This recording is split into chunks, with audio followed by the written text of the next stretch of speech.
स्नेहा का सपना था कि उसे कोई बहुत ज्यादा समझदार और स्मार्ट पढ़ा लिखा लड़का मिले। लेकिन कहते हैं ना, जो भाग्य में होता है होता वही है। देख, मैं साफ कह रही हूँ, लड़की के बाप के पास भर भर के पैसा है। अरे एक बार लड़की ने तुझे पसंद कर लिया तो समझ के पैसे की तो नदियां भर जाएंगी, लेकिन फिर भी तेरी प्यास नहीं बुझेगी बेटा। अरे माँ, फ्रिज में मैंने 2 बोतल पानी की रखी है, और कैसे प्यास बुझेगी? अरे 5वीं फेल, मैं बात कर रही हूँ पैसों की प्यास की। तू गवाह नहीं समझेगा इस बात को। बस तुझसे लोगों की नौकरी करवा लो। वो क्या है ना आशीष की माँ, वो सीधा है, और जिसे तू लोगों की नौकरी बोल रही है ना, वो आशीष का प्यार है अपने लोगों के लिए, जिनसे वो प्यार करता है या जिनसे जुड़ा हुआ है वो। अरे जमाना नहीं रहा वो। अरे आज की डेट में तो ना बेटा माँ का है, ना ही पति पत्नी का। कैसी बात कर रही है माँ? चाहे दुनिया यहाँ की वहाँ क्यों ना हो जाए, मैं आपके बिना नहीं रह सकता। ना ही मैं आपको कभी धोखा दे सकता हूँ। अरे हाँ, ठीक है ठीक है। देख, लड़की को पढ़ा लिखा लड़का चाहिए तो वहां चुप रहना। जबान खोलेगा तो पता चल जाएगा कि 5वीं पास है। अरे तो पढ़ा देती ना आगे। माना सौतेली माँ हो, लेकिन दहेज की लालच तो अपने बेटे जैसी ही रख रही हो। पापा ऐसा मत बोलिए ना माँ को, वो मेरी माँ है, मैं उनसे बहुत प्यार करता हूँ। अच्छा अच्छा बेटा, कुछ नहीं कहता, बस तैयार हो जा, चलते हैं और देखते हैं कि कौन है लड़की और क्या चाहती है। सभी मिलकर लड़की देखने जाते हैं, जहाँ स्नेहा आशीष को देखकर ही इम्प्रेस हो जाती है। वाह, कितना हैंडसम है। काश इससे मेरी शादी हो जाती, लेकिन पता नहीं कितना पढ़ा लिखा है। स्नेहा, लड़का बहुत अच्छा है, बेचारी की माँ दूसरी है, लेकिन देख रही है ना, हीरा भी इतना चमकीला नहीं होगा जितना कि ये। स्नेहा को समझ नहीं आता कि वो क्या करे। वो आशीष से मिलती है, उसकी सादगी, उसकी बातें उसे भा जाती है। मैंने नहीं सोचा था कि इतना पढ़ा लिखा लड़का मुझे मिलेगा। मैं शादी करने के लिए तैयार हूँ। और फिर स्नेहा और आशीष की शादी हो जाती है। शादी के बाद सासू माँ कहती है, अरे बेटा, वो तेरे जेवर मुझे दे दे, मैं संभाल कर रख दूंगी। स्नेहा, जो कि खुद भी एक समझदार लड़की थी, नहीं नहीं, मैं अपने जेवर नहीं दूंगी। उसके लिए तो मैंने पहले ही लॉकर खुलवा लिया था माँ जी। ये मेरी कुछ आर्टिफिशियल ज्वेलरी है, इसे रख लीजिए। वैसे मेरी अलमारी में जगह नहीं है ना। सास बेचारी नई नई बहू से क्या उलझती। सुनिए जी, मैंने आपके लिए खाना और नाश्ता बना दिया है। ऑफिस कब जाना है? कौन से ऑफिस में? मैं तो घर का सारा काम करता हूँ। हाँ, क्या बात कर रहे हैं? इतना पढ़ लिख कर आप घर का काम क्यों करते हैं? कितना पढ़ लिख कर?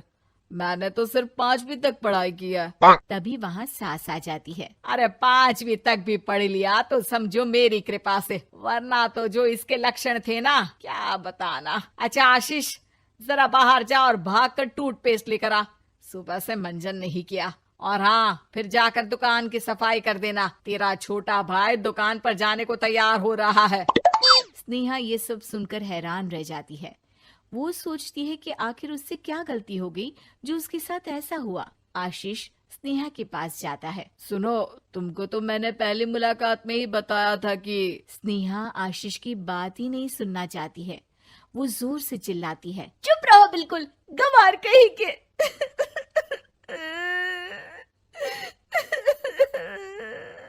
कितना बड़ा धोखा हो गया मेरे साथ। अब मैं इस घर में नहीं रह सकती। प्लीज ऐसी बात मत करो, मेरी पत्नी हो तुम, जैसे बोलोगी मैं वैसा करूंगा। मैं कोशिश करूंगा बाहर जाकर कोई काम ढूंढ लूं, पर प्लीज मत जाओ। चुप रहो गंवार कहीं के, मैं तुम्हारे जैसी की बीवी हो ही नहीं सकती। आशीष स्नेहा को लाख समझाने की कोशिश करता है, लेकिन वो अपने मायके चली जाती है। माँ चलिए ना, स्नेहा को मना कर लेकर आते हैं। अरे जाओ, बनाने जाए मेरी जूती। इतना घमंड, जैसे कलेक्टर हो कहीं की महारानी। अरे मैं तो तुझे कहूंगी कि तू भी भूल जा, हमने नहीं भगाया, खुद ही तो गई है। माँ वो बीवी है मेरी, मैं प्यार करता हूँ उससे, मैं जा रहा हूँ उसे लेने। वहीं स्नेहा के घर पर, माँ वो तो कुछ काम ही नहीं करता, घर का नौकर है, 5वीं पास। मैं नहीं रह सकती ऐसे आदमी के साथ माँ। बेटा वो लड़का बहुत अच्छा है, उसकी तारीफ मैंने हर किसी से सुनी है। तेरा पति है, अब तक एक गलत माँ के साथ रह रहा था, तू संवारेगी तो संवर जाएगा। तभी वहाँ आशीष आ जाता है। मुझे माफ कर दो स्नेहा, पर प्लीज मुझे छोड़कर मत जाओ। मेरी माँ के जाने के बाद मुझे तुम्ही से सारी उम्मीद है। तुम जैसा कहोगी मैं करूँगा, पर प्लीज मेरे साथ रहो। सबके समझाने बुझाने के बाद स्नेहा आशीष के साथ घर आ जाती है। आ गई महारानी, अब आई हो और सच्चाई भी पता चल गई है, तो थोड़ा तमीज से पति के साथ घर देख, रसोई संभाल और हम सबकी सेवा कर। देखो, मैं अब इस घर में बंटवारा चाहती हूँ। जो मेरे पति का हिस्सा है वो उसे मिले और वो आज से कोई काम नहीं करेंगे। हिस्सा ले लो, लेकिन कमाओगे क्या, खाओगे क्या, धूल मिट्टी।